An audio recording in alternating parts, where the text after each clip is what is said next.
agent detected.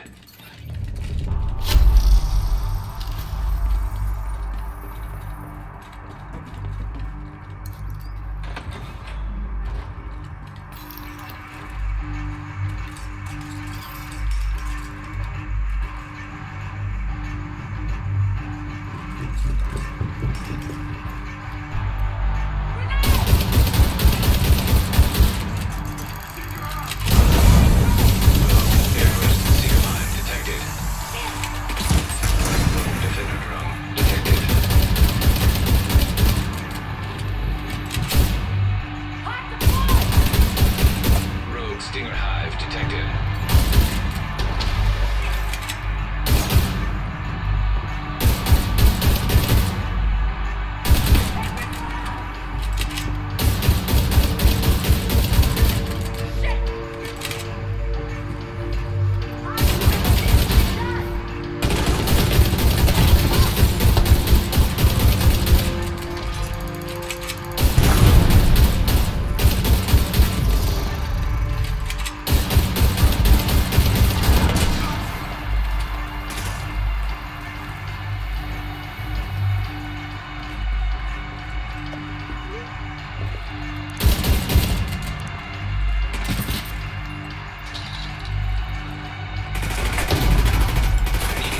Assistance needed.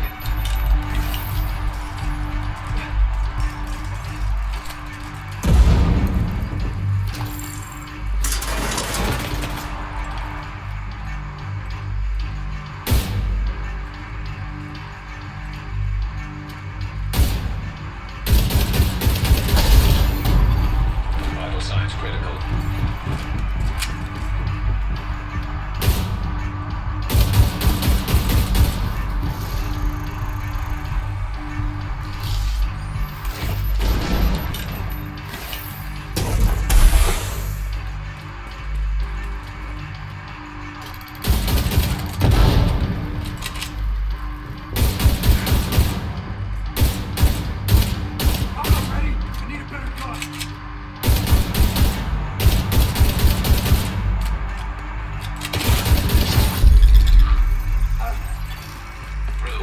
What is going on, everybody? PHX here. Thank you for stopping by, and in today's video we are going to be going over this Dread Edict build that I developed in conjunction with wanting to see how much I could stabilize the actual recoil of this weapon.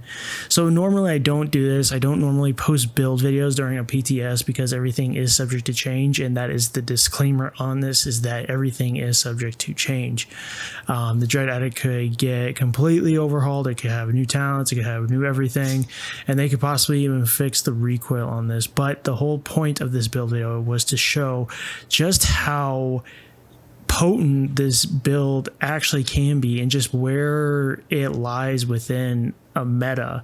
So now when talking about meta, you know, snipers, marksman rifles, they are supreme. They are to the point where, like, if you're good enough with it, you can pretty much solo any type of content. And the gameplay footage you saw of the rogue agent encounter with this build should tell you enough that this isn't even a maxed out proficient build. This is just your basic build with this Dread Edict, and it is absolutely terrifying. Like, it is so potent, it is extremely hard hitting, and this is actually one of the few sniper rifles, one of the few marksman rifles I would actually use in any given situation, whether it be heroic encounters, whether it be control points, legendary missions, you name it. This is definitely something you're going to want to have in your arsenal and start building around. So let's get right into the build. So for my primary, I'm running Keenbreaker. This was just put on because of another build that I was doing. We're running this is a full DPS build, so that's why we're hitting so hard.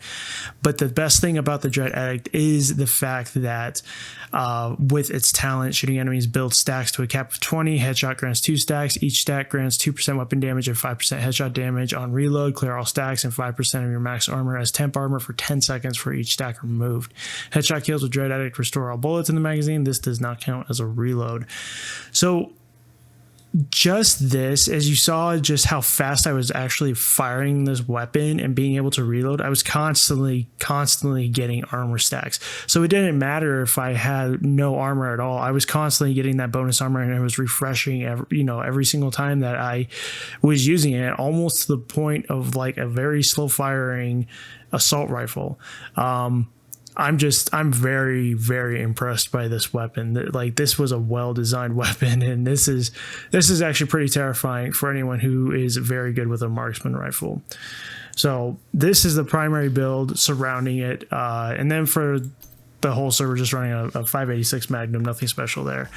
So now, in order to kind of negate the recoil on the weapon, because if you're running no weapon handling on this weapon, then the recoil is absolutely atrocious. I had to change a few settings on my on my physical mouse in order to make sure I was getting enough headshots in order to proc the talent. But you want to make sure that you do have some weapon handling. So if we go back in and take a look at the Dread Edict, you can see that we do have 15% weapon handling. The other mods are 40% headshot damage, Judgment's Glare. We got 10% stability, and then we also have 10% critical hit chance as well. But the weapon handling, the 15% weapon handling, is what we're going to want to also build around as well.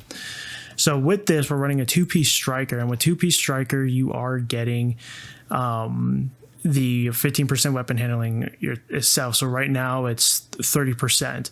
On my striker's mask, I am running weapon handling and headshot damage. These are the two these are the two attributes that you're gonna want to have in association with this build, just because you want to try and maintain as much recoil as possible, especially if you're on console. I am on mouse and keyboard, so I don't know how this is going to fare well on console. So as much weapon handling as you can get, the better. For the chest piece, we're running a Providence Defense Counterforce Vest. Now, you don't have to run Providence. You can run something else. You can run Araldi Holdings, or you can run Group Row or Cheska for critical chance, or Group Row for critical damage. But what you want to make sure is that you do have, your headshot damage or weapon handling. And then I have a mod on here, a maxed out mod of 10% headshot damage as well. And then we've got the Headhunter kill. How this works: after killing an enemy with a headshot, your next weapon hit with 30 seconds deals an additional 25% of that killing blow's damage. This comes in handy very much, and it pairs very well with the Dread Edict as well. Holster is another piece of the striker's gear. This one is also running weapon handling as well, as with a 50% weapon damage. And then for the backpack, we're running a Group Row Sombra. Again, you don't have to run Group Row. You can run a different DPS type backpack. We got the 15% critical hit damage.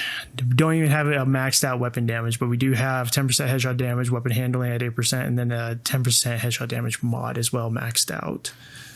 And then for the talent on Group Row is concussion.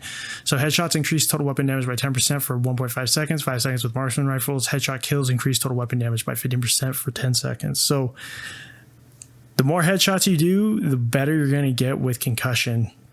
And the headshot kills increase total weapon damage by 15% for 10 seconds.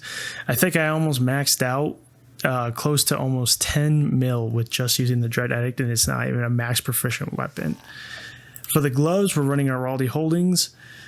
We got 15% weapon damage. We got the 10% marksman rifle damage for the brand set, 10% headshot, and then weapon handling as well. And then lastly, we are running Fox's Prayer.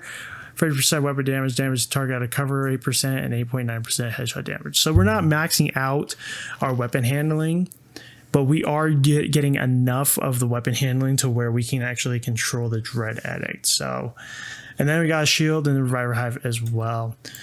But that is the build. I mean, this is actually one of the few marksman rifles I actually like in this game. My second one would probably be the Mantis, just because of the perks and the talents on it. But this one is fares so very well, and with the right build and with the right person behind the weapon, this is going to be extremely potent in any given situation, whether it be PvE or PvP. But yeah, I mean, that is the build in a nutshell. So let me know what you guys think down in the comment section below. I'm going to do another little footage of gameplay going up against Legendary Summit. because I wanted to see how well this build fared during a legendary encounter, and it did not disappoint at all. So I'm going to go ahead and let that roll through. Definitely, I want to hear you guys' thoughts on the Dread Edict. Do you like it? Do you not like it? Can you see yourself running this? I certainly can, and this is going to be something that everyone is going to want to have inside of a group during Countdown, Summit, Legendary Encounters, you name it. This is definitely something you are going to want to have and start grinding for as soon as it gets dropped. Again, disclaimer, everything is subject to change, but yeah, the only thing I hope that they change on this is the recoil, and other than that, you've got a very, very good exotic marksman rifle to hunt for when it drops. But other than that, guys, that is it. That is all I have. If you enjoyed the video, make sure you hit that like button, and then drop a comment below and let me know your thoughts. I can't wait to read them and have a discussion. And then other than that, guys, that's all I have for you. So I will catch you around in the next video. Take care.